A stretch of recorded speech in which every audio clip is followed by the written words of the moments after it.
Question number पहला का दूसरा ये कह रहा है कि निम्न स्थितियों को द्विघात समीकरणों के रूप में निरूपित कीजिए। यानी कि आपको इस सवाल को सोल्व नहीं करना है, क्या करना है आपको, इसको हल करने के बाद ऐसा बदल देना है जो कि द्विघात समीकरण में आ जाए, वहां के बाद आपका सोल्व हो गया। यानी कि आपको द्विघात समीकरण में बदल कर उसके बाद उस सवाल को छोड़ देना है, वहीं पर वहीं आपका हल हो गया। तो इसको हम कैसे द्विघात समीकरण में बदलेंगे, आइए समझते हैं। कार्य सवाल की एक आयताकार भूखंड का क्षेत्रफल 528 मीटर स्क्वायर है। क्षेत्र की लंबाई चौड़ाई से, देखिए तो यहाँ पर चौड़ाई दिया है ना, लंबाई चौड़ाई के होगा, यहाँ पर छूटा हुआ है चौड़ाई के दोगुने से एक अधिक है। हमें भूखंड की लंबाई तथा चौड़ाई ज्ञात करनी है। तो कह रहा है इसको द्विघात समीकरण में व्यक्त कीजिए। आपका सिचुएशन ये है कि क्षेत्रफल 528 दिया हुआ है और जो लंबाई है चौड़ाई के 2 गुने से 1 अधिक है। अगर हमें लंबाई और चौड़ाई ज्ञात करनी होगी तो हम द्विघात समीकरण में इसको कैसे बदलेंगे। तो इस सवाल को सोल्व करने से पहले ना प्यारे बच्चों, इसको क्या करेंगे कि हमें मानना पड़ेगा। क्या करना पड़ेगा, इसको हमें मानना पड़ेगा, क्योंकि ना हमें लंबाई पता है ना हमें चौड़ाई पता है। लेकिन आपके सामने एक कंडीशन दिया हुआ है, क्या दिया हुआ है कि जो लंबाई है चौड़ाई के 2 गुने से 1 अधिक है। 2 गुना का मतलब 2 गुना होगा, 4 होगा तो 4 दूना के 8, 2 गुना होगा। और 1 अधिक है मतलब +1 करेंगे। चौड़ाई के 2 गुने से अधिक है ना, तो हम पहले चौड़ाई मानेंगे। चौड़ाई क्यों मानेंगे, क्योंकि लंबाई अधिक है। किससे अधिक है, चौड़ाई से। तो अगर आप चौड़ाई 1 मान रहे हैं तो लंबाई का कंडीशन ये दिया हुआ है कि जो 2 गुने है, यानी कि जो चौड़ाई जितना होगा उससे 2 गुना होगा, क्या होगा, लंबाई होगा। तो लंबाई को हम क्या मानेंगे, यहाँ पर लंबाई हम मान सकते हैं 2x, क्योंकि x का 2 गुना 2x होगा। उसके बाद 1 अधिक है ना, तो 1 अधिक का मतलब ये होगा कि हम +1 कर देंगे। ठीक है, ये आपको समझ में आएगा। तो इसको हम यहाँ पर लिखते हैं। तो यहाँ पर सबसे पहले लिख लेंगे, क्या हल लिख लेंगे, उसके बाद लिखेंगे माना। यहाँ पर सबसे पहले हल लिखेंगे, उसके बाद लिखेंगे माना। और माना में क्या मानेंगे, आप क्या मानेंगे, लंबाई मानेंगे कि चौड़ाई मानेंगे। तो जो अधिक है वो तो नहीं मानेंगे, क्योंकि वो अधिक है ना। तो किससे अधिक है, चौड़ाई से अधिक है, तो आपको मानना पड़ेगा चौड़ाई। तो यहाँ पर लिखेंगे माना चौड़ाई, यहाँ पर लिख लीजिए पूरा माना चौड़ाई कितना हो जाएगा, 1 मीटर मान लेंगे, क्योंकि ये मीटर में दिया हुआ है इसीलिए मीटर में रहेगा। तो आप लंबाई कैसे पता करेंगे, कैसे पता करेंगे, यहाँ पर देखिए 2 गुने से 1 अधिक। 2 गुना का मतलब ये होगा कि जब आप 1 माने है चौड़ाई, तो लंबाई 2 गुना होगा, तो 2 से गुणा कर देंगे। जितना भी चौड़ाई है उसमें 2 से गुणा कर देंगे तो 2 गुना हो जाएगा, तो ये 2x हो जाएगा। 1 अधिक है तो यहाँ पर कर देंगे +1 कर देंगे। और ये भी मीटर में होगा, क्योंकि लंबाई और चौड़ाई दोनों होगा मीटर में, क्योंकि क्षेत्रफल दिया हुआ मीटर स्क्वायर में। अब क्या है, ये आयताकार भूखंड की चौड़ाई है, ये लंबाई है। तो आयत का क्षेत्रफल दिया हुआ है, तो आयत का क्षेत्रफल बराबर फॉर्मूला क्या होता है, आयत का क्षेत्रफल सूत्र होता है आयताकार भूखंड का क्षेत्रफल। आयताकार भूखंड का क्षेत्रफल, एक आपके सामने एक आयताकार है, इसका क्षेत्रफल आयताकार ऐसा ही होता है, यानी कि एक साइड क्या होता है, ऐसे बराबर, नीचे से ऐसे बराबर ऐसे होता है। यहाँ पर 90 डिग्री, यहाँ पर 90 डिग्री, यहाँ पर 90 डिग्री, यहाँ पर 90 डिग्री, चारों कोण 90 डिग्री का बनता है। और ये एल होता है, ये एल होता है, इधर से बी होता है, इधर से बी होता है। तो एल एल बराबर होता है, बी बी बराबर होता है। तो क्षेत्रफल निकालना है तो क्षेत्रफल ये आयत का होता है, एल गुणे बी होता है। तो हम यहाँ पर क्या लिख देंगे, एल गुणे बी, यानी कि लंबाई गुणे चौड़ाई, लेंथ गुणे ब्रेथ। अब आयताकार भूखंड का क्षेत्रफल दिया कितना है, यहाँ पर देखिए 528 मीटर स्क्वायर दिया हुआ है ना। तो यहाँ पर हम क्या लिख देंगे, 528 लिख देंगे, बराबर आपका लंबाई है ना। तो लंबाई देखिए यहाँ पर लंबाई क्या है, 2x + 1 है, तो हम यहाँ पर लिखेंगे 2x + 1 लिखेंगे। अब गुणे बी है ना, बी का कितना मान माने हैं, x माने हैं, तो हम यहाँ पर क्या लिख देंगे, x लिख देंगे। इसको गुणा कीजिए, कितना हो जाएगा, 528 हो जाएगा, है ना। और x में एक बार हम 2x से गुणा करेंगे और फिर x में एक बार हम 1 से गुणा करेंगे, ऐसे स्टेप बाय स्टेप, क्योंकि ये ब्रैकेट से बाहर है। अब ब्रैकेट के अंदर क्या दिया है, 1 2 पद दिया है, तो 2 बार गुणा करेंगे। तो कितना हो जाएगा, 2 हो जाएगा, x² हो जाएगा, और 1 में x से गुणा करेंगे तो x हो जाएगा। अब तो हमें इसको करना है द्विघात समीकरण में, ठीक है। तो सारे नंबर्स को एक साइड करेंगे या एक साइड 0 करेंगे, क्योंकि द्विघात समीकरण का व्यापक रूप क्या होता है यहाँ पर समझ लीजिए व्यापक रूप होता है किसका, द्विघात। द्विघात समीकरण का व्यापक रूप होता है, व्यापक रूप होता है A x square plus B x plus C बराबर में 0 होता है, ये होता है। तो हमको इस फॉर्म में बदलना पड़ेगा, तो हम क्या करेंगे, 528 को उधर लेके जाएंगे तो इधर क्या हो जाएगा, 0 हो जाएगा। तो 2x स्क्वायर अब प्लस में x स्क्वायर अब माइनस में 528 हो जाएगा क्योंकि इधर ये प्लस है तो इधर गया ये माइनस में। अब इन सारे को उठा के हम इस साइड कर देंगे तो ये क्या हो जाएगा, 2x स्क्वायर हो जाएगा प्लस x स्क्वायर हो जाएगा माइनस में 528 हो जाएगा, बराबर में क्या हो जाएगा, 0 हो जाएगा। x के पद में था ना, यहाँ x के पद में तो यहाँ x रहेगा, यहाँ x के पद में है तो x रहेगा। अब यहाँ पर मिलाइए एक्स स्क्वायर वाला, देखिए एक्स स्क्वायर वाला, फिर क्या है एक्स वाला, फिर एक्स वाला, फिर सी नंबर है अंक वाला, तो ये हो गया अंक वाला। इसी तरह हमको बदलना था द्विघात समीकरण में, तो क्या लिखेंगे, यही हमारा क्या हो गया, सवाल का हल हो गया। लिखे अतः द्विघात समीकरण में बदल गया। अब यहाँ पर जब द्विघात समीकरण में चेंज करने के बाद यहाँ पर लिख लेंगे अब द्विघात समीकरण के रूप में बदल गया है, क्योंकि हमें द्विघात समीकरण के रूप में बदल के छोड़ देना था, आगे हल नहीं करना था। अब हम हल करेंगे क्या, दूसरे नंबर के दूसरे नंबर को, तो इसको इरेज कर देते हैं। दूसरा का दूसरा नंबर क्वेश्चन क्या दिया हुआ है कि दो क्रमागत धनात्मक पूर्णांकों का गुणनफल 306 है, यानी कि दो क्रमागत पूर्णांक है जिनका योगफल क्या ना, योगफल नहीं गुणनफल कितना है, 306 है। तो समझिए पहले इसको बता दे रहे हैं कि क्या है, आपका गुणनफल दिया हुआ है, क्या दिया हुआ है, गुणनफल कितना दिया हुआ है, 306 दिया हुआ है और दो संख्या है, दो संख्या है, ठीक है, कितनी संख्या है, दो संख्या है, दो क्रमागत दो संख्या है। अब यही मेन सवाल है, दो क्रमागत संख्या है और दोनों संख्या को गुणा करने पर 306 आ रहा है, तो इसको हमें बदलना है द्विघात समीकरण में।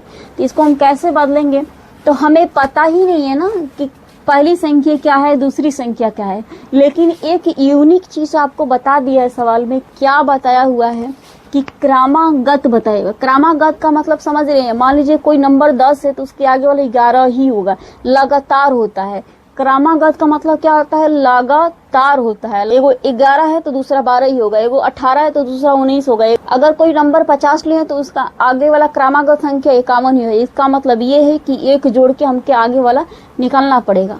तो हम क्या मानेंगे, क्रमागत का है ना, तो हम मानेंगे कि माना पहली संख्या, क्या मानेंगे, माना पहली संख्या मानेंगे। क्या मानेंगे, माना पहली संख्या मानेंगे x, क्योंकि हमें पहली संख्या तो मान लेंगे x, लेकिन दूसरी संख्या मानने में आपको सोचना पड़ेगा क्योंकि क्रमागत कह रहा है। तो हम मानेंगे क्या, दूसरी संख्या। दूसरी संख्या क्या हो गया, x प्लस 1 हो गया, ठीक है। पहला x हो गया, दूसरा x प्लस 1 हो गया, क्योंकि लगातार की बात कर रहे हैं तो लगातार तभी नंबर आएगा ना जब आप एक जोड़ेंगे, ये नहीं कि कूद जाएंगे। अगर 11 पढ़े तो 13 पढ़ेंगे नहीं, 11 पढ़ेंगे तो आपको 12 पढ़ना पड़ेगा, ये है लगातार नंबर। उसके बाद हम क्या लिखेंगे, लिखेंगे प्रश्नानुसार। क्या लिखेंगे, प्रश्नानुसार लिखेंगे, प्रश्नानुसार लिखेंगे। प्रश्न के अनुसार क्या कह रहा है, प्रश्न के अनुसार कह रहे हैं, देखिए इधर सवाल में प्रश्न के अनुसार कह रहा है कि दो क्रमागत पूर्णांकों का गुणनफल 306, ठीक है। तो हमें पूर्णांक ज्ञात करना है, तो क्या करेंगे, तो हम यहाँ पर लिखेंगे दोनों का गुणनफल है, तो हम यहाँ पर x इंटू एक्स प्लस में 1 और दोनों को गुणा करने पर क्या आ रहा है, 306 आ रहा है। देखिए यहाँ पर दोनों संख्या को गुणा करने पर कितना आ रहा है, 306 आ रहा है। तो यहाँ पर कर देंगे एक्स स्क्वायर प्लस एक्स बराबर में क्या है, 306 है। देखिए कैसे गुणा किए हैं यहाँ पर कि हम गुणा किए हैं पहले x से x में या फिर x से 1 में, तो x में गुणा हुआ तो x स्क्वायर, x में 1 में गुणा हुआ तो x 306 हो गया। ये जो है प्लस में है तो इधर आएगा तो माइनस में होगा, तो इसको हम कर देंगे x स्क्वायर प्लस x, इधर आ जाएगा तो माइनस में 306, इधर कुछ नहीं बचा तो क्या हो गया, 0 हो गया। अब ये द्विघात समीकरण के रूप में बदल गया है, तो इसको क्या लिखेंगे, लिख देंगे कि अब द्विघात समीकरण में बदल गया। 2 नंबर का भी हो गया सॉल्यूशन, बिल्कुल एकदम सिंपल था, आपको बस समझना था कि क्या है कि क्रमागत पूछ रहा था, आप लगातार संख्या लेंगे, तो हमने ले लिया। एगो x माना तो दूसरा एक जोड़ के लिया, क्योंकि 12 आएगा तो 12 के बाद 13, एक जोड़ने के बाद ही आएगा। और इसके बाद दोनों को गुणा करने पर 306 था, तो हमने दोनों को गुणा कर लिया, फिर दोनों में क्या किया, गुणा कर दिया। उसके बाद इधर प्लस था तो इधर माइनस लिया, तो ये सवाल का सोल्यूशन हो गया, क्योंकि इतना ही क्या करना था, सोल्यूशन करेंगे 3 नंबर का सोल्यूशन, क्योंकि 3 नंबर का सोल्यूशन 2 कर लिए तब 3 नंबर तो करना ही पड़ेगा ना। हाँ, तो यहाँ पर देखिए क्या है कि रोहन, पहले 2 नंबर सवाल क्या है, पहले सवाल पढ़ते हैं। 2 नंबर सवाल क्या है कि रोहन की माँ उससे 26 वर्ष बड़ी है, यानी एक रोहन है और उसकी माँ है, तो जो उसकी माँ है कितने साल बड़ी हुई है, 26 साल बड़ी है, इस बात का ध्यान रखिए। उसके बाद उनकी आयु वर्षों का गुणनफल अब से 3 वर्ष के बाद, यानी कि अगर दोनों का आयु कितने वर्ष बाद, अब से 3 वर्ष पश्चात 360 हो जाएगी, यानी कि रोहन है, रोहन की माँ है, रोहन की माँ का उम्र रोहन से 26 साल बड़ा है, ठीक है, 26 साल बड़ी है। और उसके बाद अगर 3 साल बाद रोहन की माँ का उम्र 3 साल और रोहन का उम्र 3 साल बाद दोनों को गुणा करते हैं, तो गुणा करने के बाद कितना आ जा रहा है, 360 आ जा रहा है। इसी को हमें द्विघात समीकरण में बदलना है। बहुत ही सिंपल है, बहुत ही, आइए इसको भी समझते हैं। 2 नंबर का तीसरा नंबर, सबसे पहले ये बताइए कि आप उम्र किसका मानेंगे, रोहन का उम्र मानेंगे या रोहन की माँ का। तो ऑब्वियसली कहेंगे कि रोहन का, क्योंकि रोहन छोटा है ना, कितने साल, 26 साल छोटा है। तो अगर रोहन का उम्र हमें x मान लेंगे तो उसकी माँ का उम्र क्या कर देंगे, उसमें ही 26 जोड़ देंगे जितना हम रोहन का माने हैं। तो सबसे पहले हम मानेंगे क्या, रोहन का उम्र मानेंगे। क्या ले मानेंगे, पहले लिख लेंगे कि माना रोहन का उम्र, माना रोहन का उम्र कितना हो जाएगा, x वर्ष हो जाएगा, क्योंकि उम्र है x वर्ष होगा। तो अब बताइए रोहन का उम्र है x, तो उसकी माँ का उम्र 26, शाबाश। यहाँ पर हो जाएगा क्या, माँ का उम्र लिख देंगे, यहाँ पर माँ का उम्र हो जाएगा, कितना हो जाएगा, 1 प्लस में हो जाएगा 26, क्योंकि 26 साल क्या है, 26 साल बड़ी। अब क्या करना है, सवाल में कर रखा था ना 3 साल बाद, 3 साल बाद आपका उम्र क्या होगा, इंटर पास हो जाएंगे, ग्रेजुएशन में चले जाएंगे। तो इसमें भी क्या होगा, 3 साल जोड़ेंगे, क्योंकि आप जोड़ेंगे, बाद का उम्र कहेगा तो आप जोड़ेंगे। तो यहाँ पर हम क्या लिखेंगे, 3 वर्ष पश्चात, 3 वर्ष पश्चात रोहन का उम्र है, रोहन का उम्र लिख देंगे कितना, 3 वर्ष पश्चात का मतलब हम जोड़ेंगे 3 साल, तो 1 प्लस 3 ये हो जाएगा वर्ष हो जाएगा, ठीक है। उसके बाद अब हम क्या करेंगे भाई, क्या करेंगे, हम करेंगे फिर से निकालेंगे हम 3 वर्ष पश्चात माँ का उम्र निकालेंगे, कि हमें दोनों का उम्र निकालना है ना। रोहन की माँ का उम्र कितना है, 1 प्लस 26, 3 साल बाद निकालना है, तो माँ में भी 3 साल चुपचाप जोड़िए, क्योंकि दोनों का 3 साल गुणा करेंगे तब 360 आएगा। तो यहाँ पर हम कर देंगे 3, तो ये हो जाएगा 1, अब 26 और 3 कितना हो जाएगा, 29, ये हो जाएगा वर्ष हो जाएगा। उसके बाद आपको सवाल में अब आया इंटरेस्ट। अब कह रहा है आपको सवाल में कि अगर दोनों का गुणा करेंगे तब आएगा 360, तो क्या करेंगे, गुणा आता है ना, तो गुणा आता है तो करिए आराम से। तो यहाँ पर क्या करेंगे, लिख देंगे क्या, प्रश्नानुसार लिखेंगे, ठीक है। क्या लिखेंगे, प्रश्नानुसार लिखेंगे। और हम क्या करेंगे, गुणा करेंगे किसका, रोहन का और रोहन की माँ का। तो ये हो जाएगा 1 प्लस 3, आएगो ब्रैकेट में कितना हो जाएगा जी, 1 प्लस में 29 हो जाएगा। अब गुणा करने पर कितना आ रहा है, 360 आ रहा है। यही आपको सवाल में दिया है, सवाल यही था, सवाल में कुछ नहीं है, बहुत ही इजी है। आपको कैलकुलेशन पढ़े ही हुए हैं, 6 में, 7 में, 8 में, 9 में, यहाँ तक तो कैलकुलेशन ही पढ़ना था। असली यहाँ से सफर शुरू होता है क्लास 10 से, तो यह आपको आता हुआ है। तो इसको कैसे गुणा करेंगे, हम पहला से दोनों में गुणा करेंगे, फिर दूसरा से दोनों में गुणा करेंगे, ठीक है। तो देखिए x में x से गुणा करेंगे तो ये हो जाएगा x स्क्वायर, x से x में गुणा किए तो x स्क्वायर, फिर x से 29 में गुणा करेंगे तो ये हो जाएगा 29x हो जाएगा, ठीक है। तो अब इसका काम खत्म। अब हम 3 से गुणा करेंगे, फिर ये दोनों में गुणा करेंगे, तो 3 से x में गुणा करेंगे तो ये क्या हो जाएगा, 3x हो जाएगा। अब प्लस 3 में 29 से गुणा करेंगे, ठीक है। तो 29 का पढ़ा तो हमें भी नहीं याद है, काहे लिए हम झूठ बोले। तो हम क्या करते हैं, 29 से हम कर देंगे यहाँ पर 3 से गुणा। तो आपको भी करना है गुणा, क्या करना है, गुणा करना है 29 से 3 में। एग्जाम में ये नहीं सोचना है कि 29 का पढ़ा नहीं याद है, फटाक से लिखिए और गुणा करिए। तो 9 तिली 27 के 7 और 3 दूना 6 कितना हो जाएगा दुआ। तो यहाँ पर लिख देंगे क्या 87 और बराबर में हो जाएगा 360 हो जाएगा। अब यहाँ पर देखिए कि ये हो जाएगा एक्स स्क्वायर प्लस में 29 में 3 में गुणा कर 9 3 12, ये हो जाएगा 31 एक्स। ये प्लस में है 87 तो उधर जाएगा किस में, अच्छा प्लस 87, ये प्लस में तो इधर आ जाओ माइनस में आ जाओ, क्योंकि चिन्ह तो बदलेगा ना, क्योंकि पोजीशन बदल रहा है।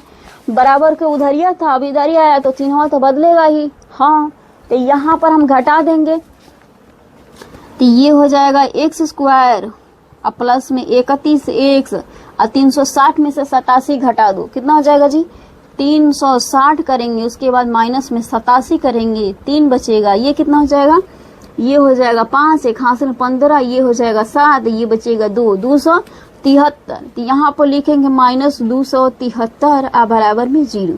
यही तो हल करना था। कह रहा है कि द्विघात समीकरण में बदल दीजिए, हमने द्विघात समीकरण में बदल दिया, सवाल हल हो गया।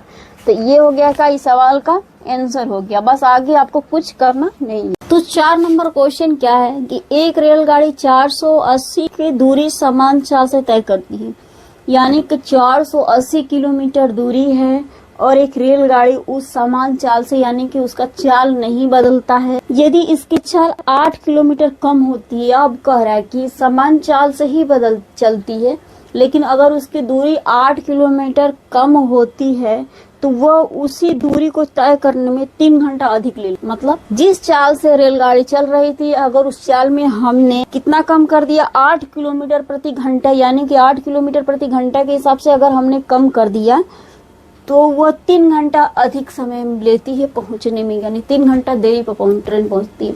अगर अपने समान चाल से चलती है तो वो ट्रेन पहुंच जाती है। अगर उसकी चाल को अगर हम 8 किलोमीटर अधिक कर देते हैं तो वो चाल क्या हो जाती है, वो ट्रेन क्या हो जाती है 3 घंटे लेट पहुंचती है। तो आइए समझते हैं इस सवाल को। पहले तो दिया है कितना, पहले लिख देंगे क्या कि कुल दूरी जो है हम लिख देंगे कितना, कुल दूरी कितना है 480 किलोमीटर है, यही है ना। लेकिन हमें रेलगाड़ी की चाल नहीं पता और रेलगाड़ी की चाल भी ज्ञात करनी है, तो हम लिखेंगे माना रेलगाड़ी की चाल। क्या लिखेंगे, माना रेलगाड़ी की चाल, माना रेल गाड़ी x किलोमीटर प्रति घंटा हो गया। अब क्या करेंगे, समय निकालेंगे। हमें दूरी भी पता है, हमें ट्रेन की चाल भी पता है, तो हम निकालेंगे समय निकालेंगे, क्योंकि समय कम अधिक निकलता। समय बराबर क्या होता है, समय बराबर होता है दूरी बटा चाल। तो यहाँ पर हम क्या लिख लेंगे, समय बराबर में दूरी बटा चाल लिख लेंगे। तो दूरी कितना है 480 है और चाल कितना है 1 से, ये हमारा क्या हो गया, समय हो गया घंटा में, ठीक है। लेकिन अगर चाल में 8 किलोमीटर प्रति घंटा के हिसाब से अगर हम कम कर देते हैं तो 3 घंटा अधिक ट्रेन लेती है। तो हम यहाँ पर लिखेंगे क्या, नया चाल लिखेंगे, क्योंकि चाल तो कम करने वाले हैं। तो नया चाल कितना हो जाएगा, पहले वाला x था, अब कम कर देंगे तो 8 किलोमीटर प्रति घंटा के हिसाब से चलेगी। कम का मतलब माइनस कर देंगे। तो जब नया चाल हुआ तो नया समय भी लगेगा, क्योंकि जब चाल कम होगा तो समय दूसरा लगेगा, तो नया समय हो गया। लेकिन दूरी नहीं बदलेगा, इस बात का आपका ध्यान रखना है कि दूरी नहीं बदलने वाला है। अगर अपने चाल से जा रही है तो उतना ही दूरी तय करेगी। अगर ट्रेन के चाल में अगर कमी कर रहे हैं तो फिर भी उतना ही दूरी तय करके 3 घंटा लेट में पहुंच रही है, लेकिन दूरी उतना ही तय करना है।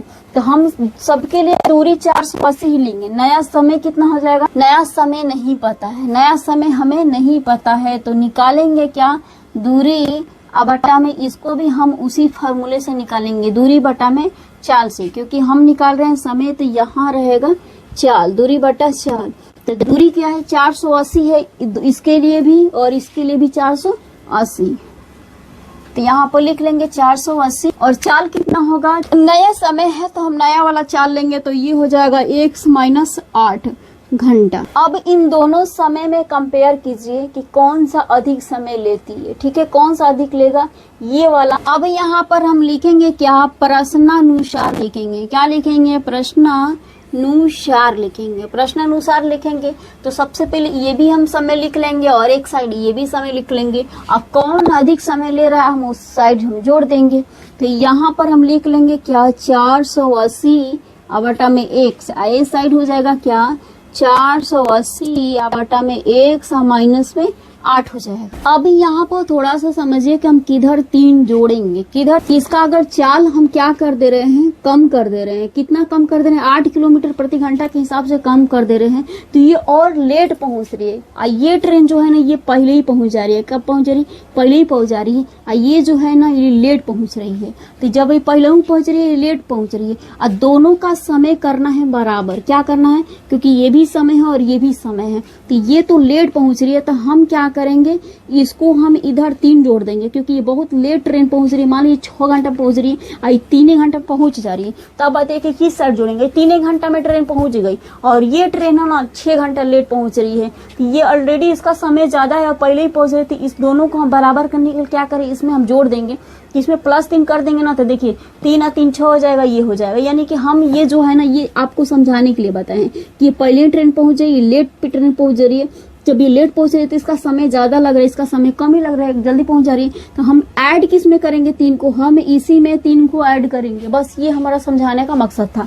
अब इस सबको हम क्या करेंगे, इरेज कर देंगे। हमें कंफ्यूजन करने का मकसद बिल्कुल नहीं है, आपको ये सब कुछ इरेज कर देंगे क्योंकि इसे हम समझा रहे हैं। अब इसको हम क्या करेंगे, इसको हम क्या करेंगे, एलसीएम लेके इसको हल करके द्विघात समीकरण में बदलेंगे। कैसे बदलेंगे, इधर आ जाइए। अब हम 3 को इस साइड, 3 को हम इधर का इधर ही रहने देंगे। हम क्या करेंगे, 480 बटा में x को हम उस साइड ले जाएंगे, तो ये क्या हो जाएगा, इधर 3 रह जाएगा, इधर हो जाएगा क्या 480 बटा में x माइनस में 8 हो जाएगा। ये क्या हो जाएगा, माइनस 480 बटा में x हो जाएगा। देखिए यहाँ पर 480 x माइनस 8 माइनस 480 बटा में x हो जाएगा, क्योंकि ये प्लस में था तो ये इधर किस में आया, माइनस में आया।